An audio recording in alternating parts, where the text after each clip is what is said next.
Okay. Welcome to the Conscious Contact Speaker Group of Doylestown. My name is Ron. I'm an alcoholic. Hey guys, a couple quick announcements. Just so you know, food and fellowship starts here at 8 p.m. So we always have a great amount of food there, great cronuts and ham sliders. Thanks to Brett. Where is Mr. Brett at? Thank you, Mr. Brett, wherever you're sitting. Awesome ham sliders.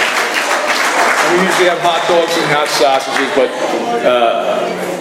they didn't make it tonight. Anyway, really quick, please, no smoking on church property. That's the only rule that we have here. Please be mindful of the church. Try to keep the noise down during the meeting to a reasonable level of silence, right? And Brian's going to come up here and chair this meeting, so that's about all I'm going to say for now. It's all yours.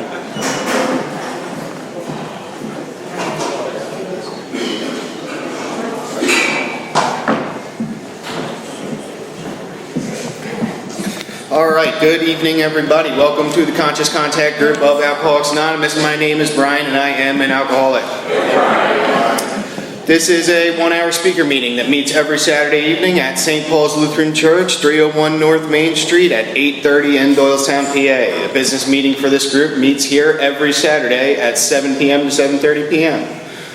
The purpose of this group is to provide a consistent message of hope and recovery through God reliance and service to others through the practice and teachings of the 12 steps. We record all speakers so that others may benefit from their message of recovery. If you wish not to be recorded, simply ask. This is an open meeting of Alcoholics Anonymous. The group would like to welcome everyone, especially newcomers. If there is anyone new or from out of town that would like to introduce themselves with their first name.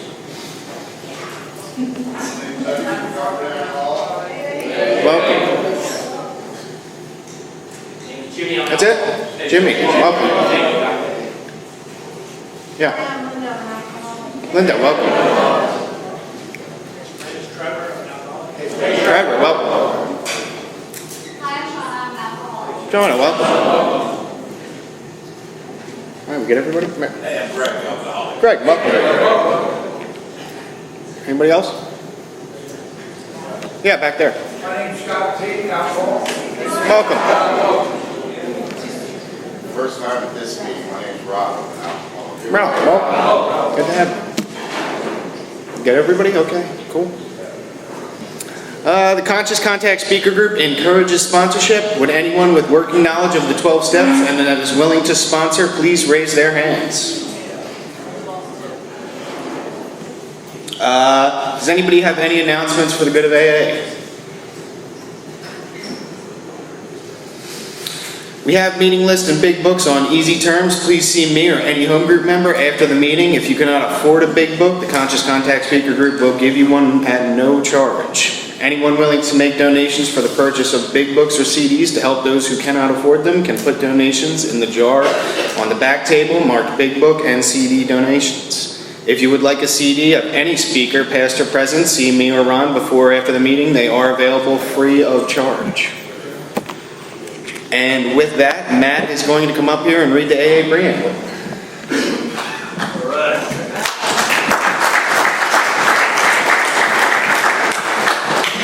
Matt, I'm an alcoholic. The AA preamble. Alcoholics Anonymous is a fellowship of men and women who share their experience, strength, and hope with each other, that they may solve their common problem and help others to recover from alcoholism. The only requirement for membership is a desire to stop drinking. There are no dues or fees for AA membership. We are self-supporting through our own contributions. AA is not allied with any sect, denomination, politics, organization, or institution, does not wish to engage in any controversy, neither endorses nor opposes any causes.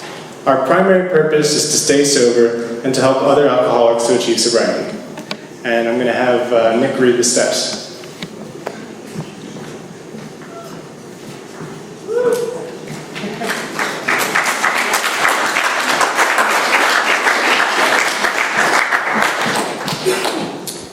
Hello everybody, my name is Nick, I'm an alcoholic. The AA 12 Steps of Recovery. 1, we admitted we are powerless over alcohol, that our lives have become unmanageable. 2, came to believe that a power greater than ourselves could restore us to sanity. 3, made a decision to turn our will and our lives over to the care of God as we understood Him. 4, made a searching and fearless moral inventory of ourselves. 5, admitted to God, to ourselves, and to another human being the exact nature of our wrongs. 6, we're entirely ready to have God remove all these defects of character. 7, humbly ask Him to remove our shortcomings. 8, made a list of all persons we had harmed and became willing to make amends to them all. 9, made direct amends to such people wherever possible, except when to do so would injure them or others. 10, continued to take personal inventory, and when we were wrong, promptly admitted it. 11, sought through prayer and meditation to improve our conscious contact with God as we understood Him, praying only for knowledge of His will for us and the power to carry that out.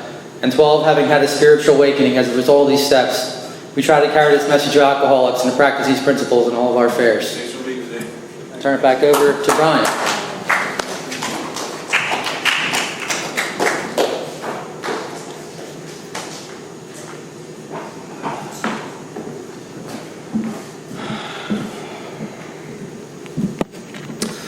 All right, the 7th tradition, every A group ought to be fully self-supporting, declining outside contributions. This time we're going to pass the baskets. We have no dues or fees, but we do have expenses. This group provides services, and your donations will help us to cover the cost of rent, big books, CDs, events, and workshops.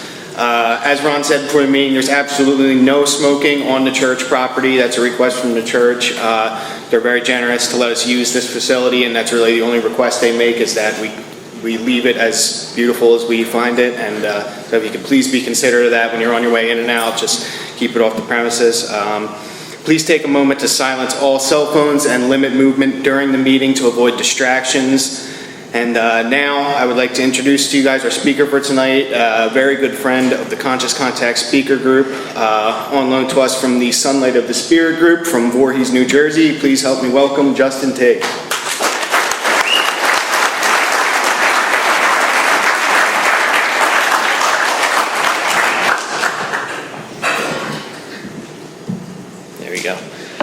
How you doing? My name's Justin and I'm an alcoholic.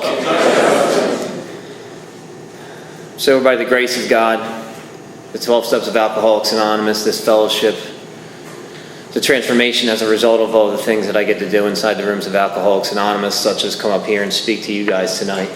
And it is one of the greatest gifts that I've ever been given. And like I say, I'm sober by the grace of God. That wasn't always good news to a guy like me when I come in the rooms of Alcoholics Anonymous. I wanted nothing to do with God's grace. I wanted nothing to do with God at all. And I can tell you today that God's grace got me sober, and what keeps me sober today is the spiritual principles outlined in the big book of Alcoholics Anonymous that I have to take on a daily basis. I'm grateful to be in a room of Alcoholics Anonymous. I love Alcoholics Anonymous. I will do anything for Alcoholics Anonymous, anything, because that's what happened to me. When I was dying in my parents' house and I was sitting on the living room couch wrapped in 3 blankets, some guy walked through the door, Mike, they call him the Rod of Rehab because he looks like Rod Stewart. And this guy Mike, my mom called him. So I don't know how she got his number, but she called Mike. And Mike shows up to my house after relapse, after relapse, after relapse. And Mike sits on the couch next to me as I'm dying. Dropped everything he was doing in his life to show up for a guy like me who I thought I deserved nothing, that no one should show up for a guy like me because of what I've done in my life. And Mike sat there and he looked at me, he looked right in my eyes, and I said, Mike, is it ever going to get better? And he says, it does, I promise. I promise it gets better. I promise you. And Mike could not have said a single thing on that day to get me sober. That's not why Mike showed up. Mike did not show up to save me. Mike did not show up to tell me some magical story of how God's grace came down and saved his life. What Mike did was he showed up because he knew that someone showed up for him. Just like Ebby did for Bill. Just like Bill did for Bob. Just like they did for number 3. Just like I get to do today in my life. You know, the greatest thing about being in Alcoholics Anonymous today is that I'm still a student. I still have a sponsor. I never thought that I would be in Doylestown, PA, which I never would have came to anyway in my drinking days. I didn't know it even existed. And in a church, and before I speak, I go and find silence in prayer. And I go in a hallway, a dark hallway outside of a bathroom that you guys aren't allowed to use because it's roped off. And I never thought that a guy like me, that I'm going to get on my knees and I'm going to ask this God, this power, to help me remain a student, to guide me through this next 50-something minutes that I have with you guys in this room tonight. And then to sit there and to listen and to sit there and be present. I never thought that was going to be my story. And I can tell you today it is. I can tell you today it is. Sobriety date is December 1st, 2012. That's the day I was separated from alcohol. I say I was separated because I don't pick my sobriety date. I tried year after year after year. I remember at one point I started carrying around little sticky notes in my wallet because I thought that would, give me a reminder that this is my sobriety date. Like, all right, it's coming up. It's going to be in about a week on a Thursday, because Thursday is a good day to get sober. And when I open up my wallet and I go to take money out to buy alcohol or use my card to swipe for alcohol, I'm going to see this little sticky note I left myself that I'm supposed to be sober. And it's going to, it's going to remind me of my path and what my purpose is. And it didn't work. And I kept doing it. I was still convinced that I could just come up with this idea that I could choose when I get sober. On December 1st, 2012, I wake up in a psych ward, right after rehab. I was in rehab for 15 days right before that. I go on a 5-day blackout period, hallucinations, disappointment from my family again. They're crying again. And there I am, locked down to a bed, tied down again, not sure how I got there, not sure what I'm going to do next. And I remember right before I went into the psych ward, I was thinking that I had like $5.34 on my bank card as I'm sitting in my doctor's office because he wanted to see me after rehab just to make sure like I was okay, because I was 140 pounds, soaking wet. My skin color wasn't the appropriate color.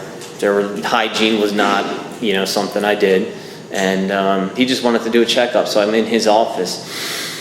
And I'm sitting in there and I'm thinking, all right, I got caught again, and my dad finds me passed out with a bottle stuck to my hand, and I'm like, it's not what it looks like, I promise you. It's really not that bad. Just out of rehab. And they take me over to I had the appointment already. So I said, all right, let's go, whatever, I got nothing to lose. So I'm sitting in the doctor's office as he's trying to get me into the psych ward, and my only thoughts are like, how can I get out of here? How can I lie and manipulate to get out of here to spend that last $5.34 on a pint of Evan Williams, and then I'm going to be okay? Because I thought that was the problem. I thought that was going to help me, that if I just got another drink, I'll be okay. And it's not until I come in Alcoholics Anonymous, announce myself as an alcoholic, read the doctor's opinion, I really know what it means to be an alcoholic today. That one pint of Evan Williams wasn't going to do anything for me, because what it was going to do was going to set off a chain of events that starts with a physical allergy. That's what makes me an alcoholic. That's what differentiates me from anybody else, is that once I have a drink, I lose power, choice, and control over how much I take, where I go, what area of the world I end up in. I have no power, I have no choice, and I have no control. That's what makes me an alcoholic. I thought when I first came in here, I was like, I have a spiritual malady. You're like, yeah, that's what makes me an alcoholic. I was almost pretty convinced that that's the one part of the 3-part disease that really makes me the alcoholic is the spiritual malady. But half the world has a spiritual malady today, right? They're not all alcoholics. I thought it was a mental obsession, that I had depression, that I had anxiety, that I was bipolar, that I was on multiple meds through most of my life because of I just couldn't fit in. I just never felt a part of. I was consciously separated from myself my whole entire life, and I thought that's what made me an alcoholic. But it's not after I do this work and I take an inventory and a stock into my drinking that I've really come to the understanding that I have no choice over how much I take, where it takes me. And therefore I have no choice in when I get sober. And I'm in that psych ward and I wake up that day and something happens deep down within inside of me. I call it a divine spark, where I had this thought and I said, something just happened where it was just maybe your life doesn't have to keep going like this. And that was a profound thought that I haven't had in the 17 years of drinking until that day. That maybe I don't have to go and get that bottle. That maybe I just don't have to keep living this way. Where did that thought come from? I don't know. I never had it before. That's why I say the grace of God got me sober, because the grace of God planted this thought deep down inside my soul. And I listened to it. And I got out of the psych ward and I called a guy from Alcoholics Anonymous. And he helped me. And I think that thought was in playing a little bit because I talked about that guy might come into my house and sit and talking to me when I'm dying, and really giving me his time. And I'll go back into my drinking career just a little bit. One of the worst things I think about speaking is when your mouth gets dry and you have to take a drink of water and there's 70-something people watching you drink water, and you have to segue to the next part of your story. There's never a good time to drink water at a podium. It's just, it's one of the more awkward things you get to do in Alcoholics Anonymous. They say get comfortable with your uncomfortable, and I have to do that quite often. And I still haven't found the right niche of when, I try and make you guys laugh, and then that's when I'm going to drink. But then sometimes jokes don't come off, different areas find things funny. I have a very dry sense of humor too that a lot of people just don't get. And some people in Alcoholics Anonymous just don't want to laugh, and I get it. I was there, I was there before I got sober and in sobriety. I hate you guys if you laugh. And thank God I'm not there today through the work of AA. I picked up my first drink probably around 7th grade. My parents aren't big drinkers at all. My dad would drink maybe, I think, Christmas Eve every year. He's a volunteer firefighter, so he would walk around in Operation Santa, where the Santa sits on the fire truck and all that. So he would drink Jack and rum and Coke on that night only, And he would still get up on Christmas morning with his 3 boys and watch us open presents and not be hungover or ever have any sort of negative impact from drinking. His dad, on the other hand, was a full-fledged alcoholic who dropped dead when I was in the 4th grade while cutting a lawn. He was drinking Jack Daniels every single morning.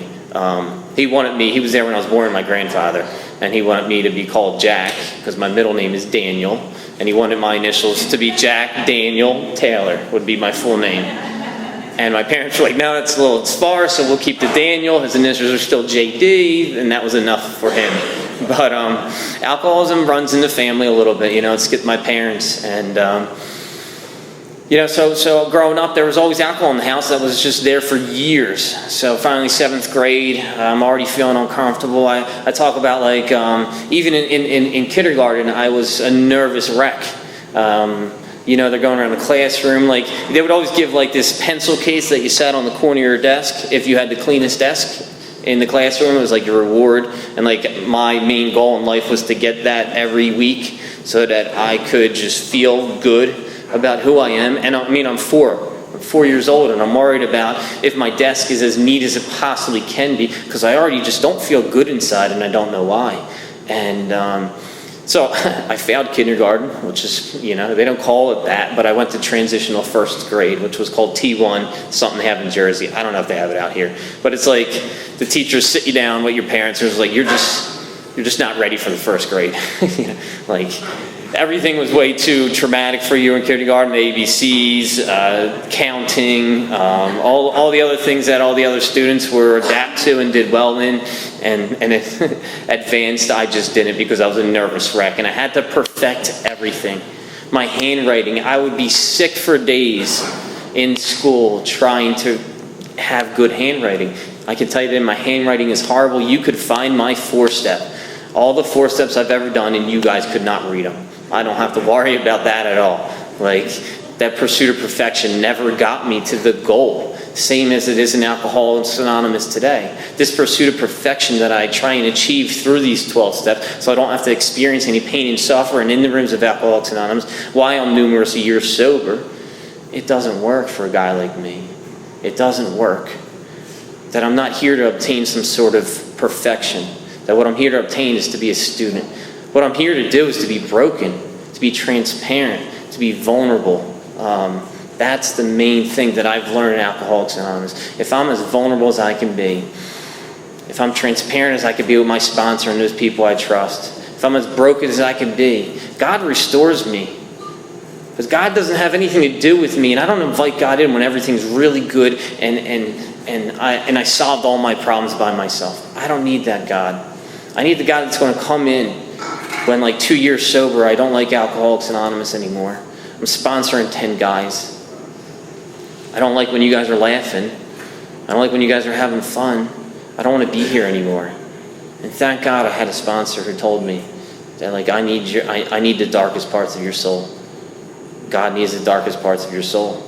And when I talk to my sponsor, we speak on a weekly basis. His name is Paul from Philly. And Thursdays at 5 p.m. Every Thursday at 5 p.m. What do? I pick up the phone. I call Paul. Paul asks me, he says, "What's eating your lunch?" That's the first thing he'll say. "What's going on? What do you got?" And I don't want to tell him sometimes. I don't want to tell him how my sex conduct is still a problem with 5.5 or whatever years sober I got, and I'm married, and like I still struggle with these things. I don't want to tell Paul that these sponsees are still getting on my nerves because no one's accountable in Alcoholics Anonymous anymore. I don't want to tell Paul these thoughts that I have about my boss and the CEO of my company, who I just don't like how he talks to me. I don't want to tell him these things, but I have to. That's the cost of freedom for a guy like me. I bring it all to the table. You know what Paul tells me a lot of times? It sounds like you need more God. Right? He doesn't have a magical wand. He doesn't just sprinkle this spiritual dust on me through the phone. It doesn't happen like that. I don't have the spiritual wand for guys who come to me and ask me to sponsor them. I say, call me this time, this date. If they do, they do. If they don't, they don't. Sponsorship has nothing to do with a guy like me or anybody who's a sponsor. It's everything to do with the sponsee's willingness. And I'm a nervous wreck. I can't even go to first grade. I'm 4 years old. I have suicidal thoughts. I don't know what's wrong. You know, 7th grade, I find the bottle. I find the airplane bottles, the little ones. And my parents would never notice these things are going. Me and one of my other friends, we just line them up and we take them down and we go to an 8th grade party, 7th grade party around the corner at a garage. We do that in Jersey. Like in 7th, 8th grade, you go to someone's garage and you hang out.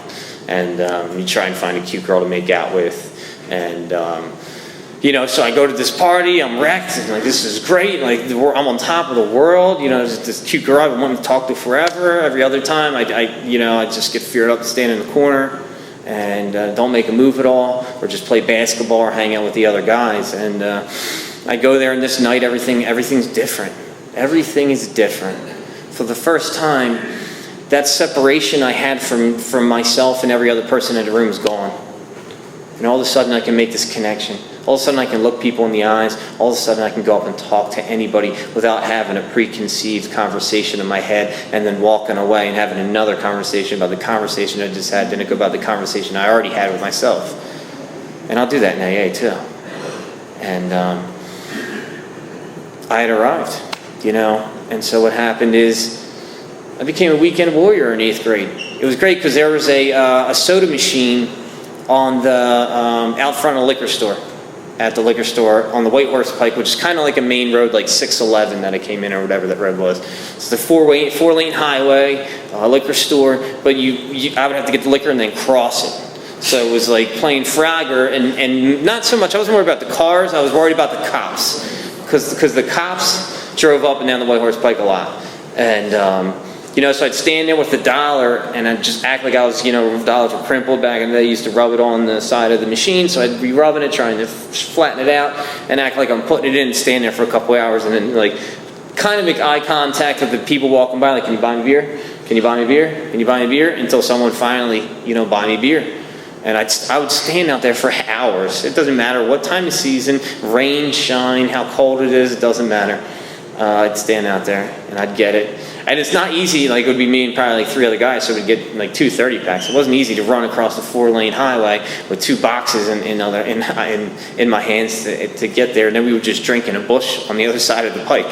Just find a bush that's tall enough that if someone came by, we could lie down and we'd have a beer bong and just go to town. In 8th grade, and that was what we did. Or we would just walk around town and cause havoc. You know, if you live in a town, there's some 8th graders that probably cause havoc in your town. That was me growing up. And, you know, when I got into high school, that's when things really kind of changed. Freshman year, I'm dating a senior girl. I'm a varsity football player. They're taking me to all the senior parties. I don't have to stand outside the liquor store anymore with that dollar trying to get people to buy me alcohol. They were older, they knew people, they had older siblings who would just buy alcohol for the whole party. And that's when I really arrived. I said, this is amazing. High school's where I belong. I'm never going to graduate. I'm just going to hang out here forever and go to these high school parties. The girls are much better. They're 4 years older than me, and the guys are cooler, they have access, they have all sorts of other things that non-alcohol related too that I didn't know about, you know. And that's when things got great. It's like I'm planning Monday, Tuesday, Wednesday, Thursday, where I'm going to go Friday, where I'm going to go Saturday. And that was my high school career. I was a hard weekend warrior, and I remember the few times when, after reading this book and taking inventory and looking at where I was at, where we have a football game Saturday morning. Some schools don't have lights, so you had to play football on Saturdays. I hated them schools because that meant that my Friday night had to be altered, I thought. So I'd go out to a party. I'm only going to have 2 beers, right? I need carbs. I'm going to play football tomorrow. I have to be hydrated. And some beer will help me. And next thing you know, like I'm waking up in the bed, alarm's going off at 7:30. I got to be at the field by 7:30. Head's pounding. I'm dehydrated, and I don't know what happened and how I got to this point. And this happened. Luckily, most schools had lights, so this only happened like 4 times. But it happened every single time I went out on that Friday night, just thinking I could have 2 beers and be okay. Just thinking I could control my drinking. Not knowing what I was up against, not knowing that this disease of alcoholism was already implanted somehow in me, and that I was just starting to tap into it. Go through high school, things were pretty good. I just go up the chain of command, and I'm the guy throwing the parties. I'm the guy with a fake ID at 20, at 18, and getting the alcohol for the freshmen, and. Life was pretty good. I had a lot of fun drinking. Like I didn't come to Alcoholics Anonymous because every single time I got drunk, it was horrible, right? Half the time I got drunk before high school and even in college, I was all right. I thought I was all right. I drank way too much. I wasn't a blackout drinker. I remembered most of it, but I was the drinker who drank so much because I'm trying to achieve this level of unconsciousness that gives you alcohol poisoning to get there. So I'd always get alcohol poisoning, not to the point where I needed my stomach pumped, but to the point where I would get sick, like really bad in the morning, and I'd pop all the blood vessels around my eyes from being sick, and I'd walk downstairs, and my mom like, "You did it again?" And I'm like, no, it's just, I sneezed or something, because if you ever pop blood vessels, you have like chicken pox on your face. And it's a good sign that my mom knew that I got a good one in the night before again and again and again. And, I go through college and things are all right. That's when things start getting a little bad. They're bad enough to where I see an addiction specialist through the university. Guy was free. He didn't really, he couldn't have said anything to get me sober then anyway.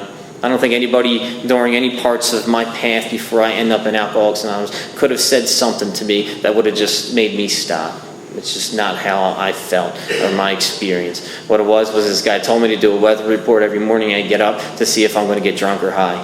What's the chances? 80% chance of showers? Or every morning I got out, it's 100%. And then I'd go into his office and I'd say, that was about 40% this morning. I think I'm going to make it through the day just fine.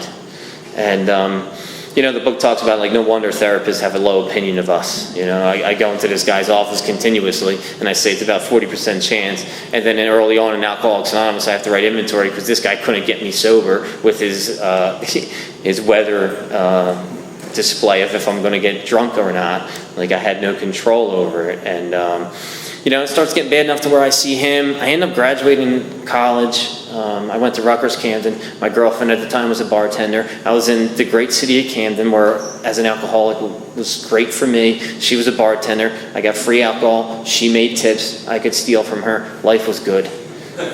It was good.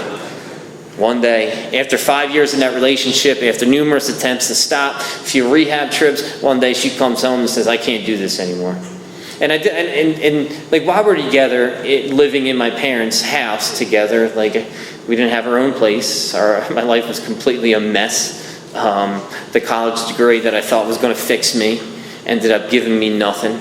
Right? I couldn't get a job for a year and a half. I put black sheets over the windows, and I started going to the liquor store earlier and earlier in the day, and just sitting around and doing nothing. And I got real depressed. And she would go to work, she would hustle, she would bartend. She was doing some of the same things, but she would sleep at night. I was the alcoholic that I don't want to see anybody. I don't go to the bar and drink. I get the pint and I go into my room and I sit there and isolate. Because I got so many puddles of emotions and feelings built up inside behind this dam of mine that like when I crack that bottle and I take this sip, my shoulders drop, and all of a sudden it just feels like all the emotions just run out and leave through my feet. And it feels like I breathe for the first time in the day.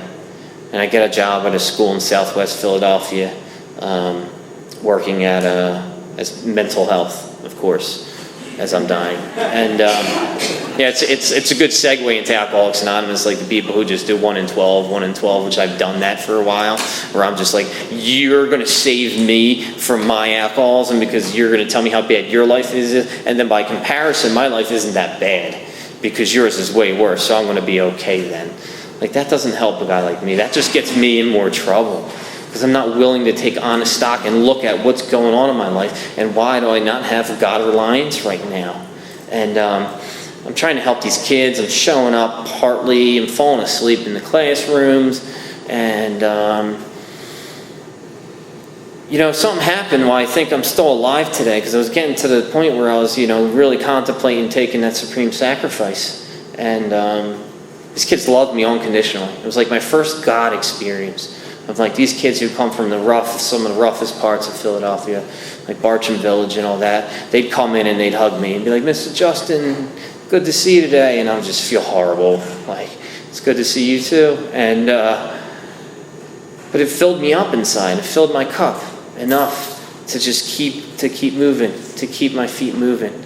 And, I had that job for a while, a couple years, and the girl comes home one night and she says, like, I can't do this anymore. And I'm like, good, because you're in the way of what I have to do. I'm good at putting the blame on people, even today in sobriety. It's like I make people feel bad for apologizing to me. Like, or when I apologize, even with my wife, I'll apologize to her and somehow make her feel bad. And that's just how selfish I can be.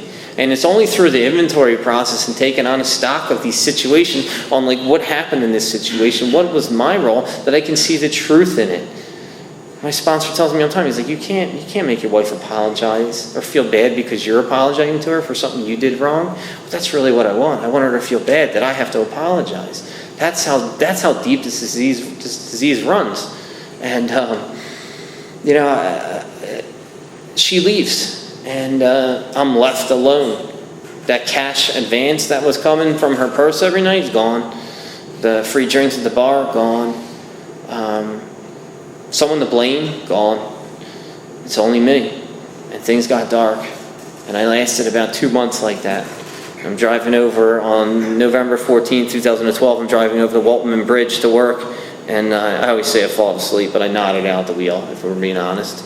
And I always nodded out to the left because my car, the whole left side was destroyed when I got sober. The right side of my car, pristine, completely, perfectly fine. The whole left side, telephone poles, not head on, but just enough where you wake up, just enough time to jerk to the right a little bit, so you're just hitting it a little bit.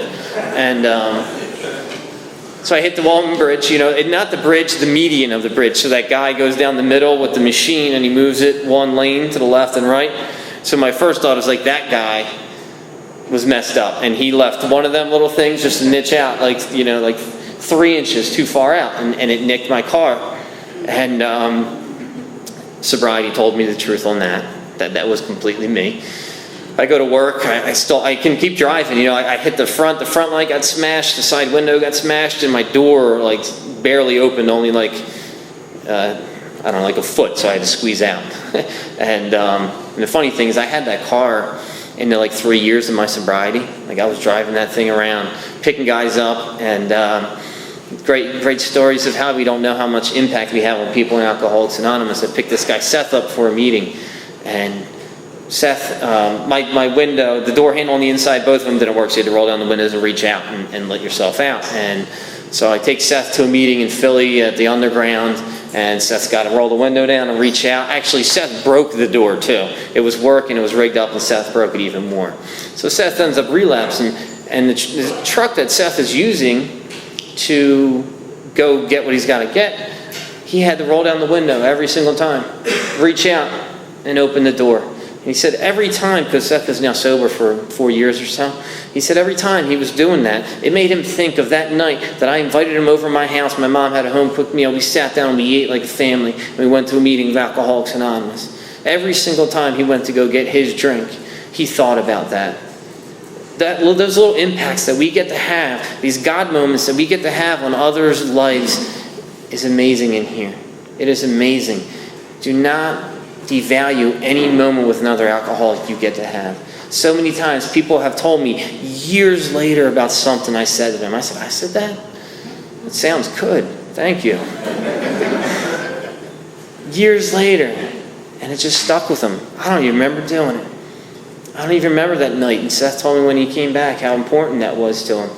Little things like that carry a lot of weight. God works in through us and in us in small ways. And, it's funny, I'm picking people up in that car in Alcoholics Anonymous, and they're like, look, this guy, he's happy. He's got like a couple months sober, he's happy. His car is a piece of crap, though. I don't understand. And I was like boggling to the new guys, but I kept doing it. And I get to work on that day, and I find a room where I could be alone, and I'm trying to cry, and I can't even open my eyes, and nothing comes out. I call Mom and I said, Mom, at this point, Mom's writing letters and she's leaving them on my stand.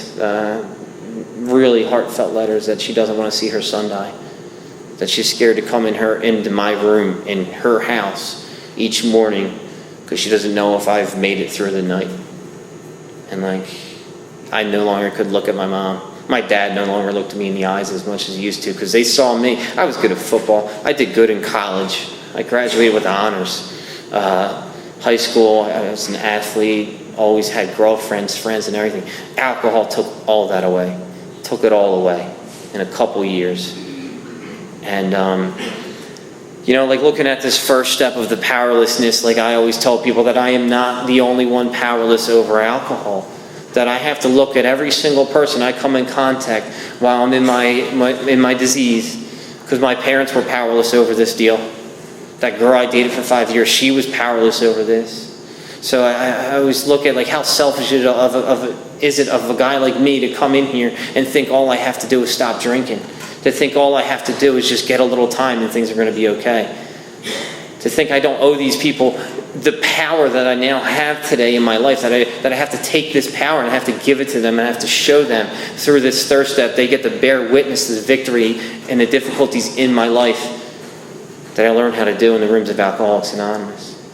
I called Mom. I said, Mom, I need help. She said, thank God, I've been waiting for this day for years.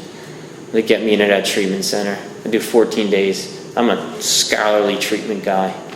What do you want me to do? Up on time? I'm up on time. Eat at this time. Group at this time. I'm going to participate. I'm going to do everything. I'm going to discharge with a discharge plan of go to a meeting that night and do 90 and 90 and do everything. I get out that night by 2 a.m. I'm drunk again, and I don't know why. I really wanted to stay sober. It had nothing to do with the desire. I had the biggest desire to stay sober that night, but I came up against a mental obsession beyond my control. That's what I'm up against in the rooms of Alcoholics Anonymous. A mental obsession beyond my control. I can't control it. I can't think my way through a mental obsession. I'm not capable of it. I've tried it time after time after time. And the story goes, I can't do it. I get drunk every single time. That's what the first step tells me, is I get drunk. I will drink. Today even. I will drink if I'm not doing what I need to do in this spiritual world and practice these spiritual principles and apply them into my life. I will drink. That's what the first step says. And that was an eye-opening to me, to really understand that that's what I'm up against, that I'm not just this horrible human being that God made to destroy and create a horrible path in everybody else's life. To understand I was up against a mental obsession beyond my control. And that I could do something about it. That once I get the physical separation from the drink, which I think is sometimes the hardest thing to do. I think it's the hardest thing to do, especially after people get time in here and relapse. I see so many guys come back to me like, I just got to do a 4-step. I'm like, no, man, you need treatment. You got to get separated from this thing first, because you can't choose if you're going to use today or not. You can't choose if you're going to drink or not. I tried it for years. And, I got out that psych ward. I had that thought. I called a guy from AA. I ate 3 meals that next day, and I went to a big book study Sunday night. And what happened was I walked into a room that's not even an official meeting of Alcoholics Anonymous. It's just a big book study where these guys get together in this guy's living room. The guy owned the house. It was his house, which was baffling. He had a wife. She was upstairs. That's baffling. And he allowed a bunch of drunks in his house, which I didn't understand at that time. And I showed up and I went in there and I sat and I was just taken back, because what happened in there is what we need to do in the rooms of Alcoholics Anonymous today, is where they took the words on that page and they made them seem obtainable for a guy like me when I first come in here. They took those words and they talked about their experience with it. Not some experience that they heard on a speaker tape from some guy that goes around the world and talks about Alcoholics Anonymous. They talked about their experience and how I could have that experience too. And they promised me I could. They promised me. And I believed them. Because I saw something in their eyes, just like Bill talked about when Abby came to visit. I saw something in their eyes. Something changed. Something was on. And I said, I need that. And I give a guy a ride home that night. Still sober today, one of my best friends. And I said, he's got 67 days. I said, what are these 12 steps? And do you do them? Is that what they're for? You know? I don't know. And he looks at me in the passenger seat of my car that you got to roll down the windows and reach out, and the door only opens a foot. And he says, yeah, I've done them. I said, what do you mean? What does that actually mean to say you've done the 12 steps with 67 days sober? That doesn't make sense to me. It seems like a lot because I see a lot of God up there, and I'm not so sure about that yet. Just a lot of stuff that I don't want to do. And he said he's done them. And he went with a sponsor on a weekly basis for every single week, sometimes twice a week, and did a step a week, and sat down and read every page of the big book, first 164. And that hasn't had an obsession to drink or use any minor mood altering substance since he's done that. I said, all right, sounds good. So I said, all right. I asked that same guy to sponsor me. I went to his house for every single week. I went through the 12 steps in 90 days. And the obsession was removed. The 12 steps promises us that. It promises that we will no longer fight this. The 10-step promises say that I'm going to experience freedom, that I'm going to recoil from it like a hot flame, that I'm no longer affected. And I'm not even consciously aware I'm doing this, that it's just going to happen. I never believed that. I never believed it until I had that experience. I went through the 12 steps.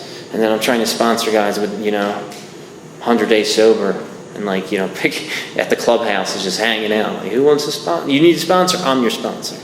Let's go. We're going to go right now. Let's go do the third step. The sponsor's chill.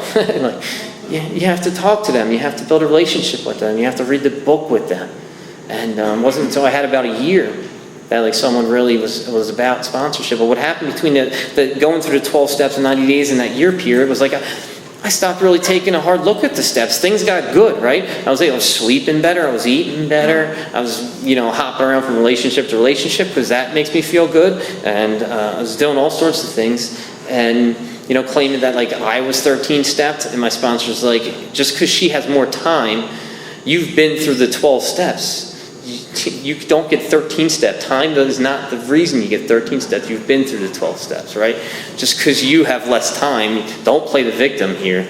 I didn't want to hear that, And, so I went through the 12 steps, 90 days. I started sponsoring people about a year.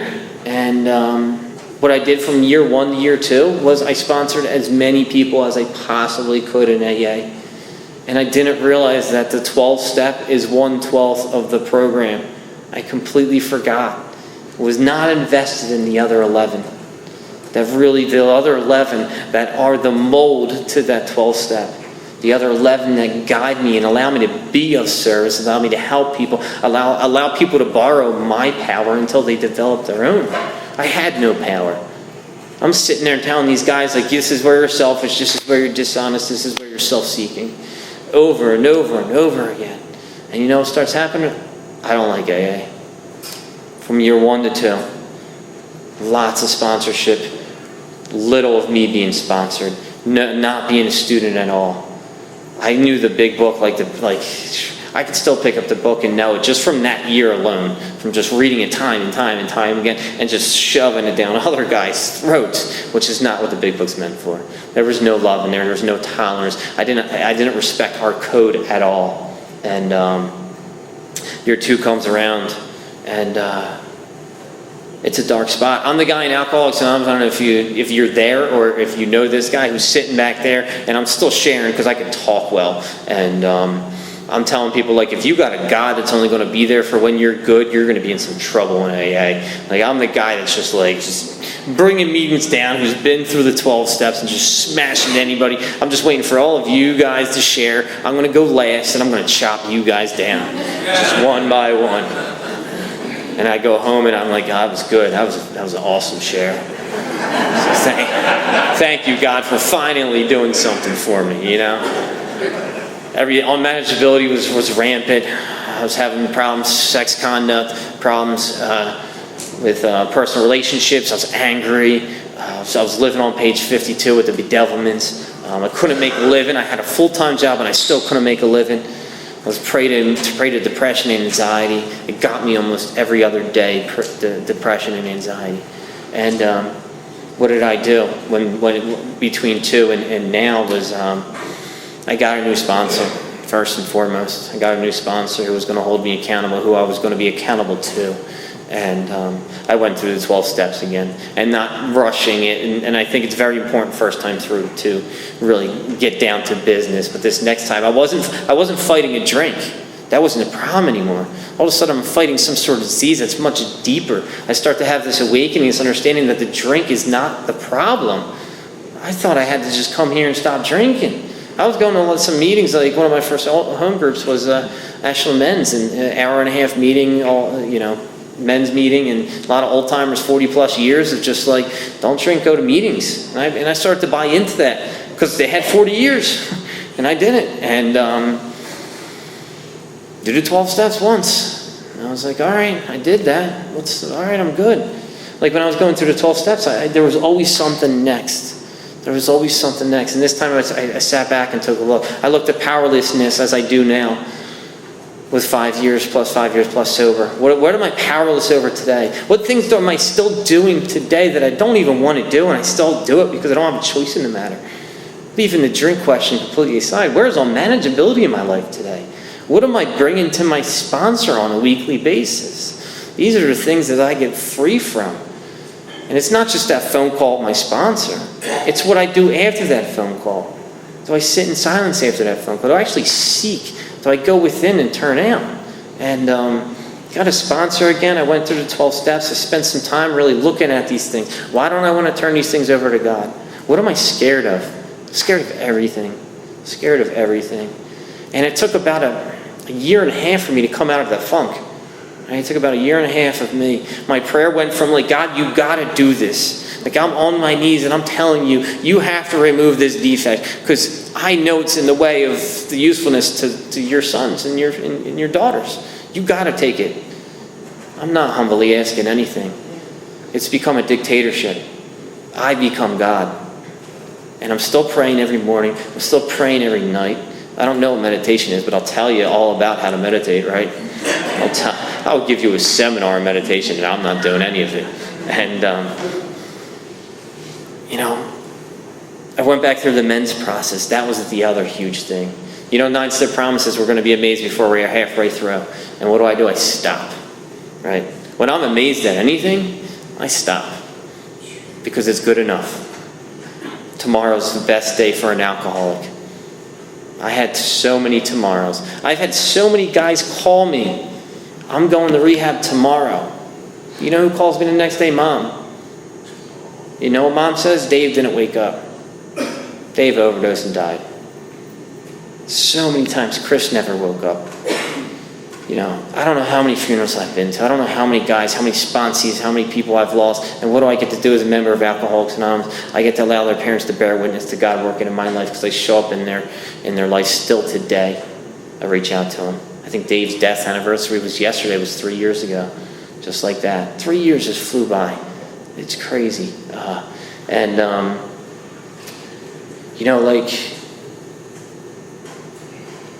spiritual path that I'm on today. It took a lot to get here. It took a lot of pain and suffering in AA, before AA. It takes a lot of work. You know, like they describe the spiritual awakening when the doctor comes in and the profound experience happens. He calls it a phenomenon. That's rare, a rare phenomenon, right? This means it's like extraordinary. It doesn't happen that much, is what he's saying. The doctor knew not to say that this is very common of an experience that people have. You know, the doctor knew better than that. And even today, I'm having experiences in Alcoholics Anonymous that are extraordinary. A couple months ago,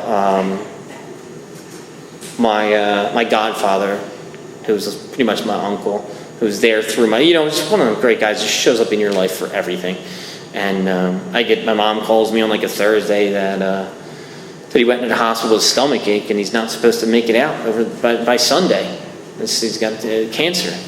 It's just that quick. So what I do is Saturday, go right to the hospital. I talk to him.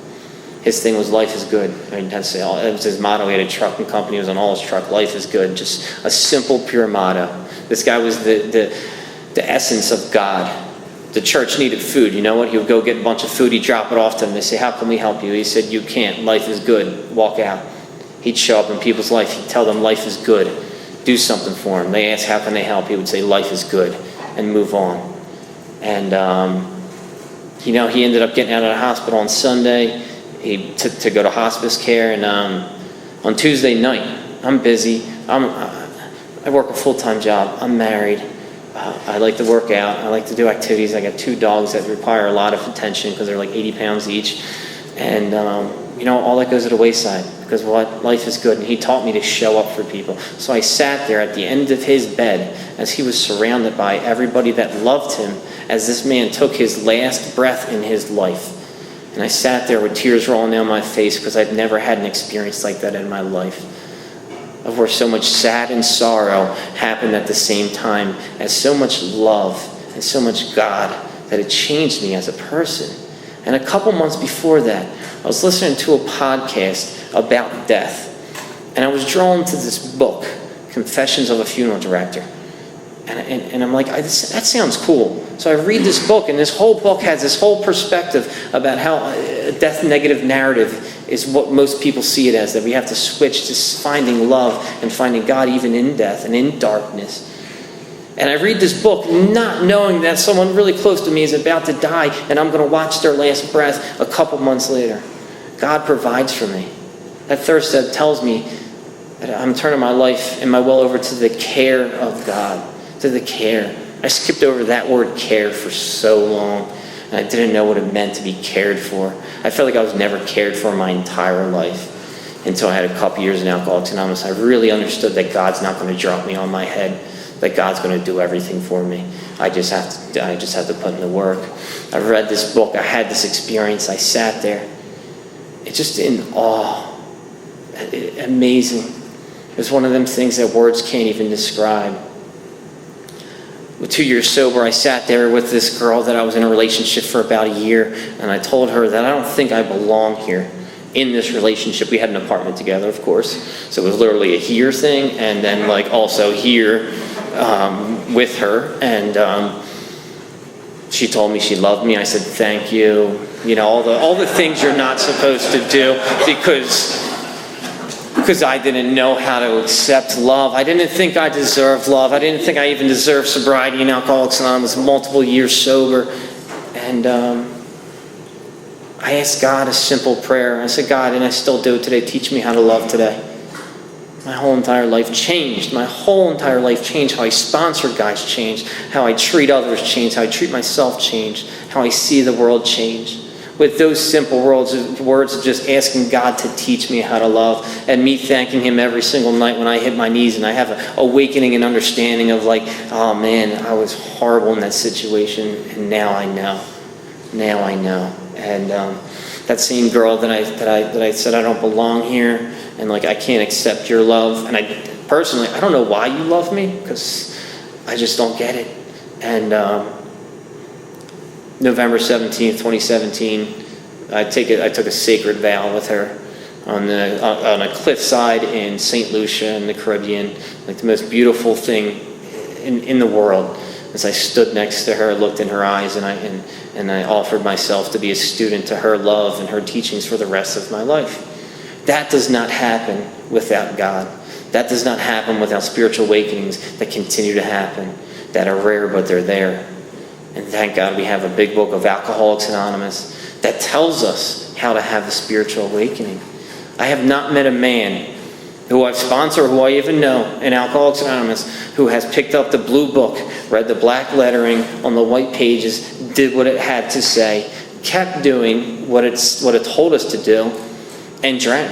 I haven't met one. Not yet. Permanent sobriety through the big book of Alcoholics Anonymous. It's a guarantee. And, I did a reading this morning where Anthony's mellow, and it's been weighing on me a lot, and it just blows me away. It's just, the Song of the Bird is the book, if anybody's interested. But it's this master's walking down the riverbank, and there's a monkey on the side of the river, and he's pulling the fish out of the water, and he's real happy about it. And he's sitting them on the bank, and the master's just sitting there. What's going on? And he asked the monkey. He said, "What are you doing?" He said, "Oh, I'm saving the fish." He said, "I'm saving them." The master just keeps walking along, and he's thinking about it. I've been thinking about that for a couple days now. Of like, how often in my life in Alcoholics Anonymous am I that monkey, and I'm pulling the fish out of the water because I think I know what the fish need. Because if the monkey's in the water, the monkey drowns. But the fish need the water to survive. Like, how often am I under the delusion of I think I know what's best for my life today? That, like, my third step looks like, God, I'm willing to go where you're going to take me as long as you give me a hint and I can approve of it, and it aligns with all the other ideas I have. How many times am I being the monkey with other people in Alcoholics Anonymous? Like, this is what you need to do. Right? Definitely this is the path for you. When I don't really know, I'm not God. I tell guys all the time, all you're doing is you're calling me this time, this day. And we're going to have a conversation, and I'm going to guide you. It's not the truth. I am not the truth. God works through me, but it's not the end answer. And, I've been thinking about that so much in my life, in like certain areas, employment, in my relationship with my wife, my relationship with self, my relationship with God. And I constantly just come back to, like, where am I playing the monkey? What do I think I know is best for me? Because I really don't know. That's a part of being in Alcoholics Anonymous, and part of being a student today, and part of showing up in these rooms, and part of giving you guys my experience with AA. My life is amazing today. I was driving here, and like there was some clouds with God was like painting a little picture, and they're like pink and everything, and I'm just like, wow, I'm okay. A lot of days I'm driving to work like, this is not cool. I got to do this, and then that's going to happen, and that's going to happen. Some days I'm driving to work and I'm okay, and I have to hold on to those days where I'm just okay. Because I'm going to be prey to misery and depression as an alcoholic, separated from a drink. That's just who I am. That's what I am. That's my truth. But I also am going to have them days where I'm overcome with love and compassion and spiritual experiences and the phenomenon of them happening in my life today. And, my wife, if she was here, she'd tell all of you that she loves you. My parents would tell you that they love you. I tell you that if no one told you today, that I love you guys. Because you do something for me I can't do for myself. And that's just getting another day of sobriety, through showing up in AA, sharing my experience, and hopefully helping someone in this room tonight. And I'm extremely grateful for AA, the group, for having me out here tonight. And I'll be around if anybody would like to talk after. Thank you so much.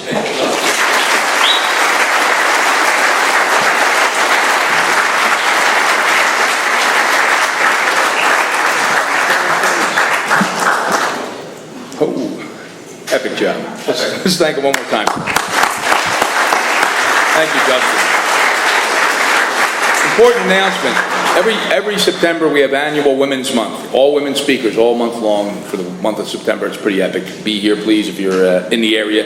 Beth S. is next week from New Jersey, so we're going to have 6 women speakers, and all of them are bringing the heat. So be mindful that of the church when we leave here, the meeting, after the meeting, we're going to need a little help if you want to do a little service work.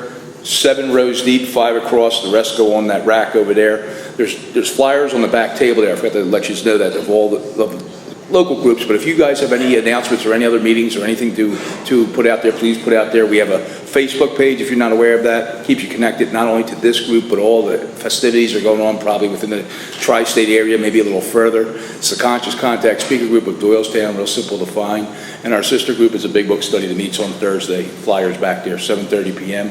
Block and a half from here. And that's what we do. We go slowly through the big book, and people get better, and they live happily ever after. So thanks for coming out. We got a nice way of closing. We form a line and thank our speaker for formally coming out there. They come here at their own time and expense, so let's thank them one more time. And if you get a chance, let's get in line. If you care to join us, we will circle up and close with the Lord's Prayer.